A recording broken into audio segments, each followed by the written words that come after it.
আরে একখানো গেলে কিছু ঘাট ফারণ লাগবে না? কিছু ঘাট ফারণ লাগে। কি ফারণ লাগে? এই গাছের নিচে গেলে মোটামুটি 60টা ঘাট ফারণ লাগবে। কটা ঘাট বলেন? কটা ঘাট? 60টা ঘাট ফারুই এনে হেন যাইতেন। ঘাট কি 60টা ফার করে দিতাম নি তালুই? তালুর সিয়ারটা পিছিয়ে গেলে কি খারাপ দেখা যায় না? ঘাট কয়টা? এই 4 ঘাট আপনি ফারুই তাললে আপনি জান্নাতের আল্লাহর হাতের লাগানো গাছ। অন্য গাছ না, অন্য গাছ তো আছে। ওই একটা গাছ আল্লাহ আমার নিজের হাতে লাগাইছে, আমার আল্লাহ। কয়টা গাছ? ওই গাছের নিচে যাইতে হইলে কয়টা ঘাট ফারণ লাগবো? 4টা ঘাট। তো আবার এটা মনে আসেনি, আল্লাহ নিজেই বলছে তোমার নিচে অসংখ্য মানুষ আসতে পারবে গাছ, কিন্তু একটা কম ভক্ত যাইতে পারতো না। এই কম ভক্তটারে চিনার দরকার আসেনি? আছে। পরিচয়টা দিতাম, দিলে আমারে দৌড়াইতেন না তো। এই দিলে দৌড়াইতেন না তো আমারে। এটা দিলে একটু লাগিয়ে যাবে, কিন্তু আমারে দৌড়ায়েন না। আর আমিও বুদ্ধি শুদ্ধি কইরেই ওয়াজ করতেছি। এটা একেবারে কম ভক্তের নাম না, খালি কমু আর উঠটা খালি গাড়ি চাপ, যাতে আমার কেউ না ধরতে পারে।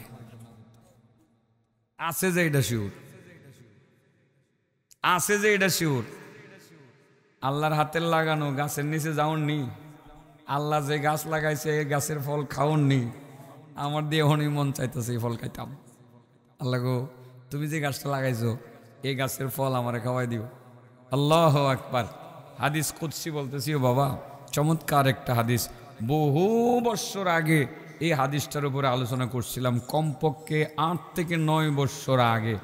আজকে আবার আমার নুরি ভাই, ওই যে সানাউল্লাহ নুরি হলো মাদ্রাসার মুতামিম, এরপরে আরেক নুরি হয়েছে এটার বক্তা, এটা আমার ছোট ভাই, আমাদের তালু সাহেবের মেয়ের জামাই হযরত মাওলানা দেলোয়ার হোসেন নুরি আমার ফোন করে কইছে, গো ভাই আপনি এই সাবজেক্টটার উপরে কথা কি গো ছোট ভাইয়ের আবদার রাখল লাগে না? চিন্তা করলাম 7-8 বছর আগে এই ওয়াজটা আমি করে থুয়ে গেছিলাম আপনাদের এখানে, এনে জানি ভিতরে কোন জায়গাটার মধ্যে করে থুয়ে গেছিলাম। আজকে আবার এই কম বক্তটার নাম লইতাছি। এটা লইলে আসলে একটু রাগ টাক করে আর কি, কিছু সংখ্যক মানুষ রাগ করে একটু দৌড়ানির ভাও করে। আচ্ছা আমার দৌড়াইলে দৌড়াইব, তবু তো মানুষ সত্য কোটাটা শুনবো, তাই না? সত্য তো সত্যই, সত্য সত্যই, সত্য তো বলতেই। তবে আপনারা আবার এটা মনে করেন না যে আমরা বুঝি গাওয়াইয়া গোয়া মাইরা থুয়ে যাব না। আমনে করে একটু গায়ে দিই মুটি হই, দিলে একটু ছিদ্র হয়ে রক্ত বেরোতো না, রক্তটা বন্ধ করে একটা মালিশ না লাগাইয়া দিয়ে আবার সুন্দর করে দিয়ে যাবো, আগের চেয়ে ভালো হয়ে যাবো, ফুস টুস যা আছে সব বার করে দিয়ে যাবো, আর পরে আর কষ্ট হইতো না। আলহামদুলিল্লাহ আজকা মাহফিল যে মনে হয়েছে, এর চেয়ে বড় খবর হইলো মেলাটা যে হইতো না, গুণা যে হইতো না, ঠিক আছে না? সোয়াব মানুষ যতটুকুই কামাই করো, গুণাটা যে হইতো না, এটাই আমাদের জন্য সুখবর। তবে আপনাদের এলাকার মানুষ আসলে ধার্মিক এবং ভালো, আলহামদুলিল্লাহ। তারা আসলে বুঝতে পারে একটা সময়, বুঝে সময়ে পাপের কাজটা আর তারা করে না। ধন্যবাদ ফিরোজপুরবাসীকে, আপনাদের এই এলাকার সবাইকে, সকলের উপরে আল্লাহর রহমত বর্ষিত হোক, জীবিত মৃত সকলের উপরে রহমত কামনা করতেছি। সবাই বলেন আমিন। খুব ভালো খবর, মেলাটা হইছে না, যে খুশি লাগতেছে। আলহামদুলিল্লাহ করতেন না আপনারা? আল্লাহর হাতের লাগানো জান্নাতের সুবিশাল বৃক্ষের ছায়ার নিচে আমরা যাইতে চাই কি চাই না? কয়টা ঘাট পার হওয়া লাগবে? 4টা ঘাট পার হইতে পারলে আল্লাহর হাতের লাগানো সুবিশাল সেই জান্নাতের ছায়ার নিচে যাইতে পারবো। আল্লাহ নিজেই বলছেন, ওয়া ইজ্জতি ওয়া জালালি ওয়া ইরতিফাই ফাওকা আরশি লা ইউজাবিরুনাকি বাখিল।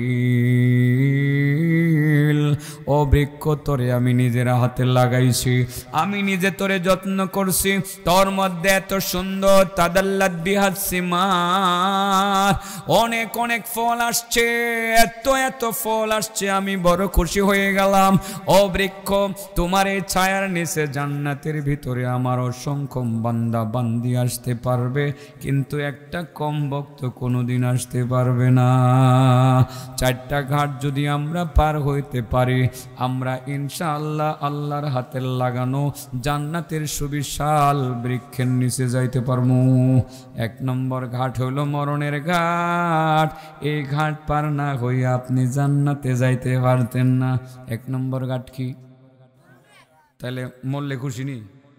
ও আল্লাহ যখন আমারে মরণ দিব তখন তো মরলে খুশি, কারণ জান্নাতে যাইতে হলে তো মরণ লাগবো। আপনি মৃত্যুবরণ করা ছাড়া তো জান্নাতে যাইতে পারবেন না, মরণের পরে যাইবেন। 1 নম্বর ঘাট হলো মরণের ঘাট। এই ঘাটটা পার হওয়া লাগবে, আপনার মৃত্যুবরণ করা লাগবে ইমানের সহিত। মরণের সময় জবান দিয়া বের হওয়া লাগবে লা ইলাহা ইল্লাল্লাহ, লা ইলাহা ইল্লাল্লাহু মুহাম্মাদুর রাসূলুল্লাহ। মরণের সময় এই কালিমাটা জবান দিয়ে বের করা লাগবে, মরণটা হওয়া লাগবে ইমানের সহিত, ইমানের কালিমার সহিত, ইমানের সহিত মরণটা হওয়া লাগবে। এই জন্য আমরা ইমানের সহিত মরণ হওয়ার জন্য, মরণ পাওয়ার জন্য চেষ্টা করে যাব। নামাজ পড়ব 5 ওয়াক্তের যথাযথভাবে, আর কালিমার জিকির চালাইয়া যাইব। সব সময় জিকির করব, কালিমার জিকির করব, বেশি বেশি বেশি বেশি জিকির হবে লা ইলাহা ইল্লাল্লাহ, লা ইলাহা ইল্লাল্লাহ, লা ইলাহা ইল্লাল্লাহ। করবেন নি জিকির? এটা কি বেমজা লাগে? এটার জিকিরটা মজা লাগে না? ভাল লাগে না? অনেক ভাল লাগে। কালিমার জিকির বেশি বেশি করবেন, দিলের মধ্যে কালিমার ছাপ লাগবো। আর নামাজ পড়বেন, মরণের সময় কালিমাটা আপনার নসিব হয়ে যাইব গা। আরও সুন্দর মরণটা, আরও সুন্দর হইব যদি আমার নবীর উপরে দুরুদটা পড়তারেন সাল্লাল্লাহু আলাইহি ওয়াসাল্লাম। আপনাদের এলাকার মানুষ দুরুদ পারেননি? দুরুদ পারে? দুরুদটা কি কন? সাল্লাল্লাহু আলাইহি ওয়াসাল্লাম। যদি পারেন নামাজে দুরূদ শরীফ পড়বেন, আল্লাহুম্মা সাল্লি আলা মুহাম্মাদ ওয়া আলা আলি মুহাম্মাদ কামা সাল্লাইতা আলা ইব্রাহিম ওয়া আলা আলি ইব্রাহিম ইন্নাকা হামিদুম মাজিদ।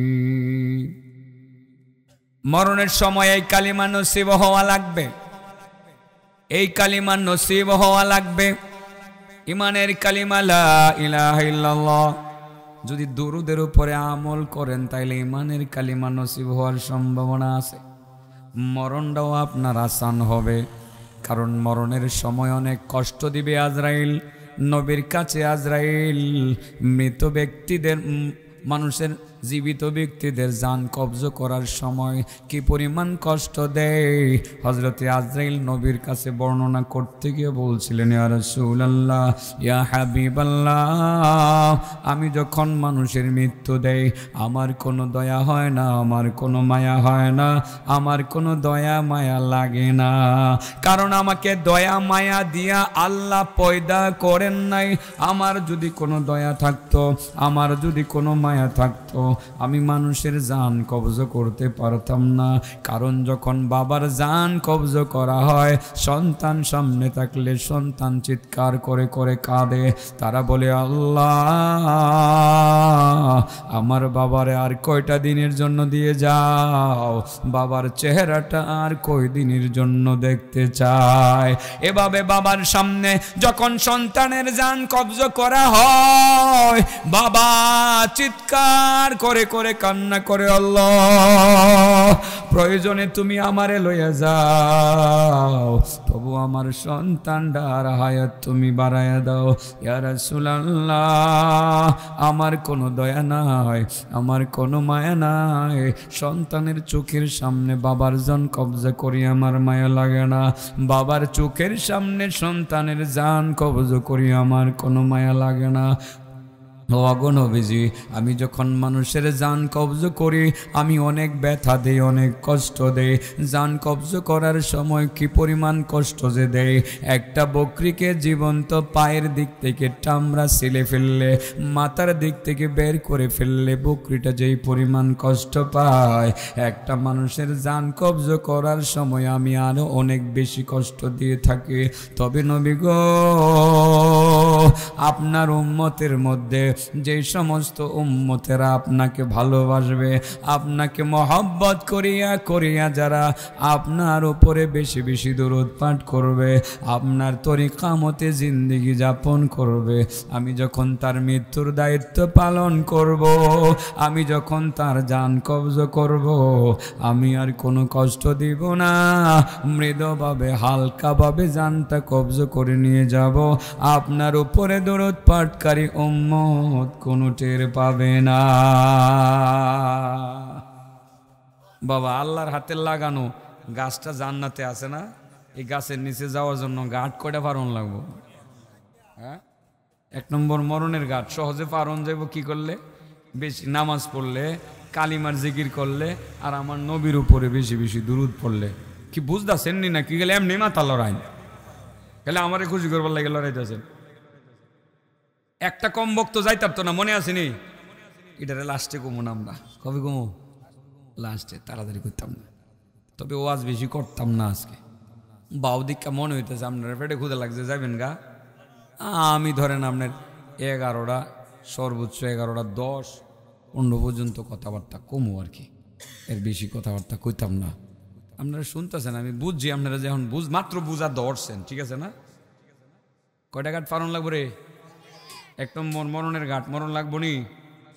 নাকি বড় বড় মস্তান যারা হারা মরতো না, মুহাদ্দিস মুফাসসির সাহেবরা মরতো না, ব্যবসায়ীরা মরতো না, মরবো? হ্যাঁ, মৃত্যুর স্বাদ সবাইকে বহন করতে হবে। এটা কোন জায়গার মাইক? বালা বালা বালা, বড় বড় মাইক দিয়ে কথা কইতেছি, কয়দিন আমার আত্মাটা বাড়ি যেতেছে, কিন্তু এটার আওয়াজ ভালো না রে, মজা লাগতেছে। বালা বালা সার্ভিস দিবা সবসময়, মেশিন এত বড় হন লাগে না, মোটামুটি সার্ভিস ভালো দেওয়ার জন্য সেটিংটা ভালো হয়েছে, বালা এইভাবে সেটিং দিবা সব জায়গায়। এমন আরো 5টা বয়ান করলেও কাইল লাগতো না। আর যেটা কইরে আইছি একেবারে আত্মাটা বাইরে যাবার ভাও আছে। মাইক দিছে 30টা, মাইক দিছে কটা? 30টা, আর নামি দামি মাইক, অনেকটা আদা নিছে, কিন্তু এটা এটার মধ্যে আওয়াজও কি মনে হয় গজগজ করে, আর মনে হয় যে আমার ভিতরটা হু গেয়ে যাইতেছে গা। আর এটা যে কথাটা কইতাছি ঠাস করে টান্দার লইয়া যাইতেছে গা, আমার একেবারে শরীরে বাজে হয় না, মনটা চাইতেছে একবার সারা রাত ওয়াজ করতাম। খুশি, খুব খুশি, ও খুব খুশি। বাবা, কয়টা ঘাট পারণ লাগবো? হ্যাঁ, মরণের ঘাট পারো আর বাউ কি? কালিমা, নামাজ, দুরুদ, মন থাকবো? কালিমার জিকির, নামাজ, দুরুদ। কহুজুর ইত্যা কি ওয়াজ করেন? সারা জীবন ওই নামাজ আর দুরুদ আর জিকির এগুলেন, আর এইভাবে এটাই তো দরকার, ওয়াজ তো এগুলোই, ঠিক আছে না? ওয়াজের মধ্যে আর আর কথা কয়ে লাভ কি? এটি ঠিক করে এলাম না, নামাজটা ঠিক মতো ধরে লান, আল্লাহর জিকিরটা চালায় যান, নবীর উপরে দুরুদটা পড়তে থাকেন। এক নামাজ হয়তো আপনার টাইম না বাউ করে লাইব, এই সুদ খাইস না, এই ঘুষ খাইস না, তুই নামাজ পড়স, এই মিথ্যা বলিস না, তুই নামাজ পড়স, এই তুই মানুষের হক নষ্ট করিস না, তুই জিকির করস, এই তুই আরেকজনের বাড়ি দখল করিস না, তুই দুরুদ পড়স। এগুলো তো আটকায় থুয়ে দিব, ঠিক আছে না? এগুলো আটকায় থুয়ে দিব আমি সব, ঠিক আছে তো? নামাজ, জিকির, দুরুদ ভালোভাবে ধরন লাগবো। আমি বুঝছি ওয়াজ এগুলোই করন লাগবো। আগের ওয়াজ আর অন্য ওয়াজ ডিফারেন্স আছে না, আমার অনেক বদলাই গেছে, কেন হিসাব করে দেখছি ইডি দরকার বেশি। আর যারা হিডি কইতাছে ইডি হেরার জায়গা থেকে হেরা কক, আমার জায়গা থেকে এখন আমি এটা কই, আগে আমি এটা কইছি, এখন আর কইতাম না, এখন হেরা কইব, একজনে এক দায়িত্ব পালন করবো, ঠিক আছে না? আমি এখন নামাজের কথা কমো, জিকিরের কথা কমো, দুরুদের কথা কমো, ঠিক আছে না? আর কম বক্তের নামটা কইয়া যামো, এটা তো আছে ওই লাস্টে, ঠিক আছে না? 2 নম্বর ঘাট হলো কবরের ঘাট, মরণ নামের ঘাট অতিক্রম করার পরে 2 নম্বর ঘাটে যাওয়া লাগবে, সেই ঘাট অতিক্রম করা লাগবে রে বাবা। আল কবরু আউয়ালু মানজিল মিন মানাজিলিল আখিরা, কবর হলো আখিরাতের ঘাটিগুলোর মধ্যে 1 নম্বর ঘাটি। এই কবর থেকে যদি আপনি সফলতার সহিত উত্তীর্ণ হয়ে হাসরের মাঠে উঠতে পারেন, তবে আপনার হাসরের মাঠের অবস্থা অনেক ভালো হইয়া যাবে। এবার কবর থেকে কিভাবে উঠবেন, এই ঘাট পার হবেন কিভাবে, কবরের আযাব থেকে রক্ষা পাওয়ার জন্য কি করা লাগবে, সেটাও আল্লাহর নবীর হাদিস থেকে পরিষ্কার। নবী করিম সাল্লাল্লাহু আলাইহি ওয়াসাল্লাম বলেন, যে ব্যক্তি 5 ওয়াক্তের নামাজ যথা সময়ে গুরুত্ব সহকারে আদায় করবে, তার 5টা পুরস্কার আল্লাহ তার জন্য নির্ধারণ করে রাখবে। 1 নাম্বার হলো তার রিজিকের পেরেশানি হবে না, 2 নাম্বার তার কবরের আযাব হবে না। নামাজ দরকার আছে নিও বাবা, নামাজ দরকার আছে। নামাজ হলো এমন ইবাদত, যে ইবাদত আপনি আদায় করা শুরু করবেন, সত্যি সত্যি যদি নামাজ পড়তে পড়তে আপনি মারা যান, আপনার আমল নামায় যদি 5 ওয়াক্তের নামাজের কথা উল্লেখ থাকে, কবরে আপনাকে রাখার পরে আপনার 5 ওয়াক্তের নামাজ আপনার কবরের মধ্যে 5টা দেয়ালে রূপান্তরিত হবে। ওই 5টা দেয়াল ডিঙ্গাইয়া কবরের আযাব ফেরেশতা যারা দিতে যাবে, তারা কবরের ভিতরে বিরতে পারবে না। সাপ বিচ্ছু কেউ কবরের ভিতরে যেতে পারবে না। ওই 5 ওয়াক্তের নামাজ কবরের আযাব থেকে আপনারে বাঁচাবে। সুবহানাল্লাহ বলেন। যদি আপনি সত্যিকার নামাজি হয়ে থাকেন, সত্যি সত্যি যদি পাক্কা নামাজি হন, আর এই নামাজ আপনারে 2 নম্বর ঘাটে পার কইরা হাসরের মাঠে সুন্দরভাবে পৌঁছাইয়া দিবে রে বাবা। বলেন 1 নম্বর ঘাটের নাম হলো মরণের ঘাট। সেই ঘাট পার হওয়ার জন্য নামাজ লাগবে, সেই ঘাট পার হওয়ার জন্য লা ইলাহা ইল্লাল্লাহ এর জিকির লাগবে, সেই ঘাট পার হওয়ার জন্য আপনার দরুদ লাগবে। 2 নম্বর ঘাট হলো কবরের ঘাট। ওই ঘাট পার হওয়ার জন্য অবশ্যই নামাজই লাগবে। কি লাগবে? তাহলে বোঝা গেল নামাজটা সারা বাউনাই, আসলে নামাজ ছাড়া আর কোনো বাউনা, এটা লাগবো। অনেকে কয় ইমানটা ঠিক থাকলে চলে, তো নামাজ লাগে না। নামাজ পড়ি না হুজুর, ইমানটা ঠিক আছে। নামাজ পড়ি না কি ঠিক আছে? ইমান ঠিক আছে। ঠিক বলছে না বন্ডমি করছে? হ্যাঁ, কি বালা মানুষ না বন্ডা? বাটপার। নামাজ ছাড়া আবার ইমানদার হয় কেমনে? ইমানদারের আলামত 5টা আলামত আছে, আরো আছে। 5টা আলামতের অন্যতম আলামত হলো নামাজ পড়া। নামাজ ছাড়া ইমানদার হওয়া সম্ভব। ও বাবা, যদি নামাজকে সঠিকভাবে আদায় করতে পারেন, ইনশাআল্লাহ আপনার কবরের আযাব হবে না। এই 5 ওয়াক্তের নামাজ কবরের মধ্যে 5টা দেয়ালে রূপান্তরিত হয়ে কবরটাকে এমনভাবে সেভ করবে, আপনার কবরের ভিতরে সব বিচ্ছু যাবে না, এমনকি আযাবের ফেরেশতা আপনার কবরের ভিতরে বিরতে পারবে না। 2 নম্বর ঘাট পার হইয়া এবার আপনি 3 নম্বর ঘাটে চলে গেলেন। ওই ঘাটের নাম হইল হাসরের ঘাট, হাসরের ময়দানের ঘাট। আরেকটা ঘাট আছে আপনার ফুলসিরাতের ঘাট। এই 4টা ঘাট পার হইয়া আপনি আল্লাহর হাতের লাগানো জান্নাতের সুবিশাল ছায়ার, জান্নাতের সুবিশাল বৃক্ষের ছায়ার নিচে যাইতে পারবেন। কিন্তু একটা কমবক্ত এই 4টা ঘাট পার হইয়া যদি কোনো রকমেও যাইতে চায়, 3টা ঘাট পার হইতে পারবে, 4 নম্বর ঘাট সে পার হইতে পারবে না। সে আল্লাহর হাতের লাগানো জান্নাতের সুবিশাল বৃক্ষের নিচে যাইতে পারবে না। নাউজুবিল্লাহ। কোন ঘাট কয়টা গেছে? মরণের ঘাট গেছে, কবরের ঘাট গেছে, আরেকটা ঘাট হলো বাবা হাসরের ঘাট। কোন ঘাট? হাসরের মাঠের ঘাটটা বড় কঠিন ঘাট। যেই ঘাটের মধ্যে গরম গরম, অতিষ্ঠ গরম, কলিজা শুকিয়ে যাবে, পানির পিপাসায় কলিজা ফেটে চৌচির হয়ে যাবে, পানি পাওয়া যাবে না। সূর্যের তাপে মগজ গলতে গলতে নিচে নিক্ষিপ্ত হবে, ঘাম ঝরতে ঝরতে নদী আর সাগরের মতো হয়ে যাবে, ঘাম উপরে উঠতে উঠতে কারো ঘাম নাসিকার ছিদ্র পর্যন্ত পৌঁছে যাবে। সেই হাসরের ময়দানের ঘাট পার হওয়ার জন্য কি করা লাগবে? আজকের এই মাসের নাম হইল শাবান মাস। আর 4-5 দিন পরে এসে যাবে রমজান মাস।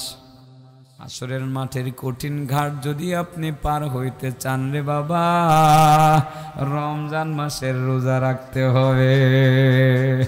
আমার নবী বলেন, আমার যে সমস্ত উম্মতেরা রমজান মাসে রোজা রাখবে, আল্লাহকে খুশি করার জন্য রমজান মাসে রোজা রাখবে, আমার যে সমস্ত উম্মতেরা শুধু আল্লাহকে খুশি করার জন্য রোজা রাখবে, আসরের ময়দানে পানির পিপাসা লাগবে, কলিজা শুকিয়ে যাবে, কলিজা ফেটে চৌচির হয়ে যাবে, সেই কঠিন ময়দানে আমার রোজাদার উম্মতগুলোকে আমি নবী নিজে হাউজে কাউসারের পানি পান করাইয়া তাদের কলিজা ঠান্ডা করে দিব।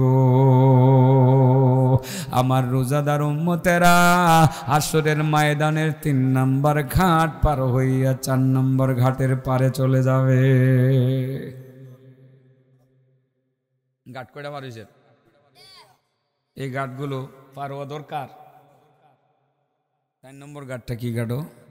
পুলসেরাতের ঘাট। কোন ঘাট? এই ঘাটটা পার হইতারলে আর একটা কম বক্তি ছাড়তারলে, কি ছাড়তারলে? কম বক্ত তো যাইতারতো না, কম বক্তি ছাড়তারলে আল্লাহ একটা গাছ লাগাইছে কোন জায়গা? গোবরিয়া লক্ষ্মীপুরে কোন নিজের হাতেই তো লাগাইছে। লাগাইয়া আল্লাহ নিজে গিয়া দীক্ষা কয়, তোমার নিচে 4টা ঘাট যারা পার হইয়া আইতারবো এবং লক্ষ অসংখ্য আমার বান্দা বান্দিরা আইব, কিন্তু এক জাতের কম বক্ত আইতারতো না, এক জাতের কম বক্ত আইতারতো না। ডাক্তার ভাই কি আবার আইবেন না যাবেন গা? কইয়া যান, আইতাছেন? আচ্ছা, ফোনটা শেষ করে আয়েন। ফোন আইসে যাইতাছে আর কি, আপনারা ভাববেন না এলা ভাগছে। এই কম বক্তের কাতারে এলা পড়ছে না, ডরে যদি আবার জায়গা পরে ভুল বুঝবো গিয়া যে আমারই নিয়ে আমার কম বক্ত কইয়া বুঝো, ডরে গেলে গা আবার কবে যে না ভুল হয়েছে, আমারও তো কইছে না, না এলা পড়ছে না এটার মধ্যে। 4 নম্বর ঘাটের নাম হলো ফুলসেরাতের ঘাট। যেই ফুলসেরাত হবে 30,000 চুলের মতো হালকা, হীরার চেয়েও ধারালো। যে ফুলসেরাত পার হইতে গিয়ে যখন অসংখ্য মানুষ জাহান্নামের আগুনে নিক্ষিপ্ত হয়ে যাবে, সেই ফুলসেরাত পার হইবেন কিভাবে রে বাবা? এই ঘাট পার না হইতে পারলে জান্নাতে যেতে পারবেন না। আর এই ঘাট পার না হইতে পারলে আল্লাহর হাতের লাগানো জান্নাতের সুবিশাল ফলের গাছের ছায়ার নিচেও যাইতে পারবেন না। কিভাবে এই ঘাট পার হবেন? ফুলসেরাতের ঘাট পার হওয়ার জন্য নিয়মিত 2টা আমল করা লাগবে। 1 নাম্বার হলো আমার নবীর উপরে দরুদ যেমন বাড়াইয়া দিতে হবে, তদ্রূপ 5 ওয়াক্তের নামাজ যথাসময়ে আদায় করতে হবে। নামাজ ছাড়া হইতো না। যত কিছুই বলবো রে বাবা, নামাজ ছাড়া কোনো উপায় নেই। নামাজ যদি নিয়মিত আদায় করতে পারেন, আর যদি মুহাম্মাদুর রাসূলুল্লাহ সাল্লাল্লাহু আলাইহি ওয়াসাল্লামের উপরে আপনি মহব্বতের সহিত দুরূদ শরীফ পাঠ করতে পারেন, তাহলে বিজলির মতো ফুলসেরাত পার হয়ে যাইবেন, কেউ আপনাকে আটকাতে পারবে না। জিবরাইল নবীর কাছে বলছিলেন, ইয়া রাসূলুল্লাহ, ইয়া হাবিবাল্লাহ, নবী গো, আপনার উম্মতরা যারা আপনার তরিকা মতে জিন্দেগি চালাবে, আল্লাহর হুকুম নামাজ পড়বে, আপনার তরিকা মতে পড়বে, আপনারে ভালোবাসিয়া আপনারে মহব্বত করিয়া করিয়া যারা আপনার উপরে দুরূদ শরীফ পাঠ করবে, অগণবিজি হাসরের মাঠে যেদিন ফুলসেরাত কায়েম হবে, যেই ফুলসেরাত পার হইতে গিয়ে অসংখ্য মানুষ জাহান্নামের আগুনে নিক্ষিপ্ত হয়ে যাবে, সেদিনকার কঠিন ময়দানে আমি আপনার উপরে দুরূদ পাঠকারী উম্মতগুলোকে দেখা মাত্র চিনব, আমি চিনা মাত্র তার হাতে ধরব, তার হাতে ধরে আমি বিজলির মতো ফুলসেরাত পার করে দিব। এই 4টা ঘাট পার হয়ে গেলে আপনারা দূরে লাগবো গা, জান্নাতে যাবেন। কই যাবেন গা? তো জান্নাতে গিয়ে এই গাছটার নিচে যাইতে হইলে আরেকটা কাম করানো লাগবে। কি করানো লাগবো? জান্নাতে তো গেলেন ওই, কিন্তু জান্নাতে তো গাছ একটা আল্লাহ লাগাইছে, সবাই কি এই গাছের নিচে যাইব?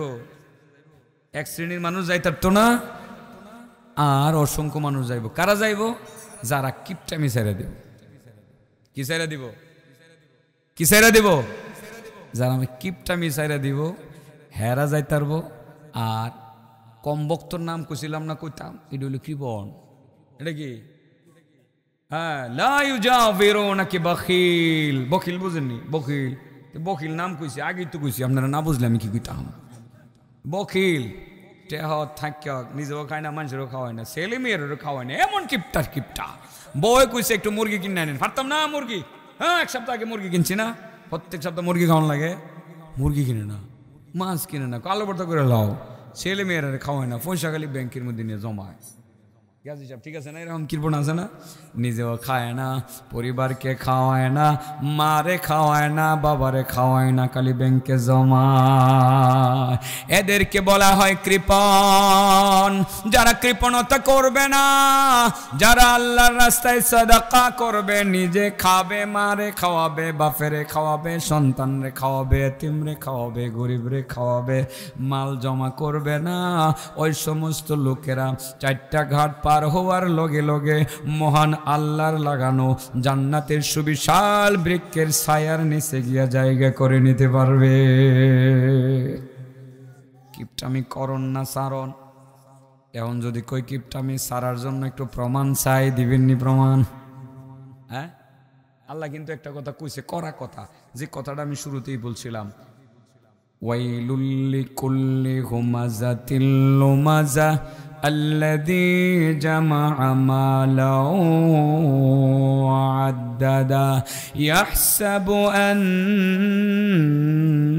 ماله أخلدا كلا كلا لينبذن في الحطمة وما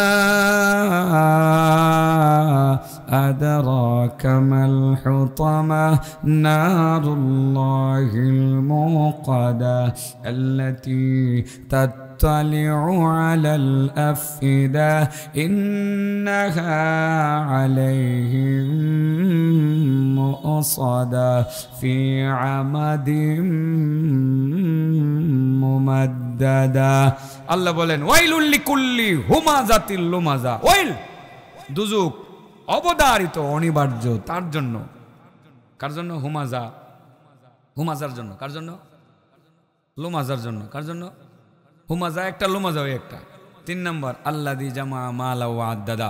হুমাজার লুমাজার কথা আজকে কইতাম না, এটা আরেকদিন কইছি, আরেকবার কমু। 3 নম্বর আল্লাযী জামা মালা ওয়া আদ্দাদা, ওই কিপটা দুজুকে যাইব যেই কিপটা মাল কালে জমা করে আর গনে 2 কোটি হইছে, 5 কোটি মিলে পরে খামু, পরে 5 কোটি হইছে, পরে 10 কোটি না হইলে এটা এখন খরচ করে লেলি শেষ হয়ে যাবো গা। 10 কোটি হইলে পরে যেটা কামামো এটা দিয়ে হজে যাবো, ছেলে মেয়ের খাওয়ামো, মানুষের খাওয়ামো, এতিম খানায় দিমো।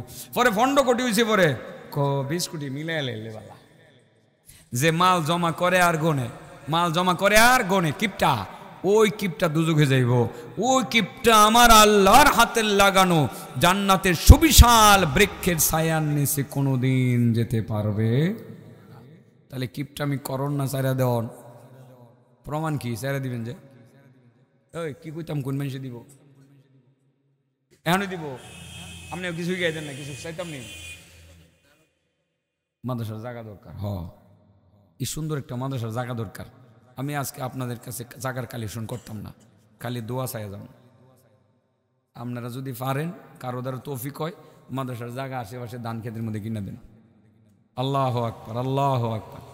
আজকে আমি আসার পথে একজন মুরব্বী আমারে ধরছে, হুজুর একটা জায়গা বেচতাছি আপনার মাদ্রাসা এতিমখানার মধ্যে, আমি টাকা দিব। ভালো একটা অঙ্ক বলছে, বিশাল।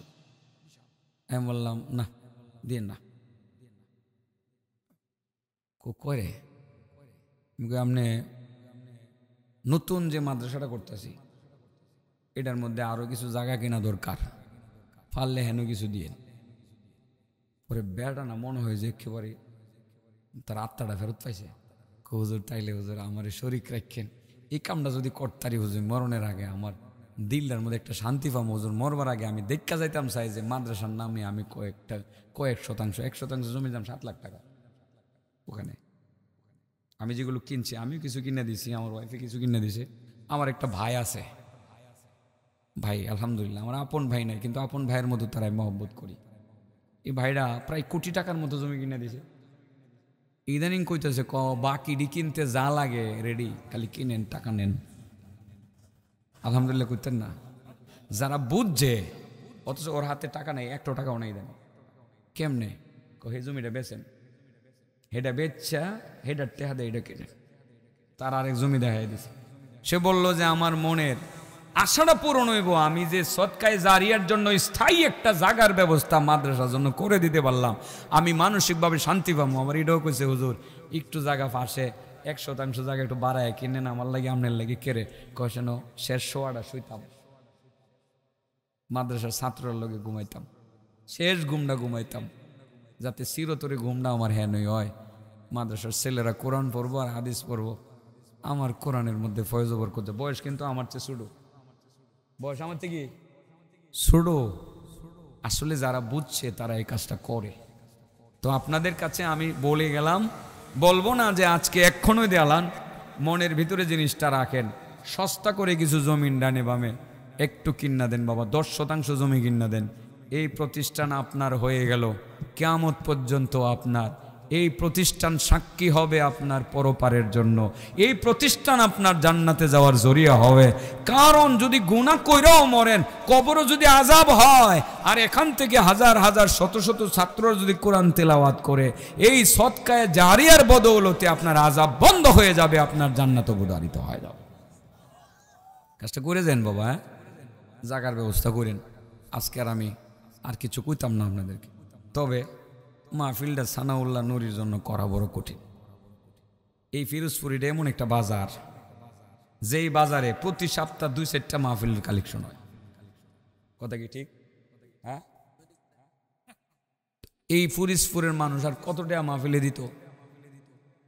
প্রত্যেক দিন 4টা-5টা মাহফিলের লাগে, সাদা নিত হয়, সবাই দেয় আলহামদুলিল্লাহ। এদিকে মাহফিলও বেশি হয়। এটা জটিল, আসলে কঠিন। একটা মাহফিলে খরচ আছে, অনেক খরচ আছে। আপনাদের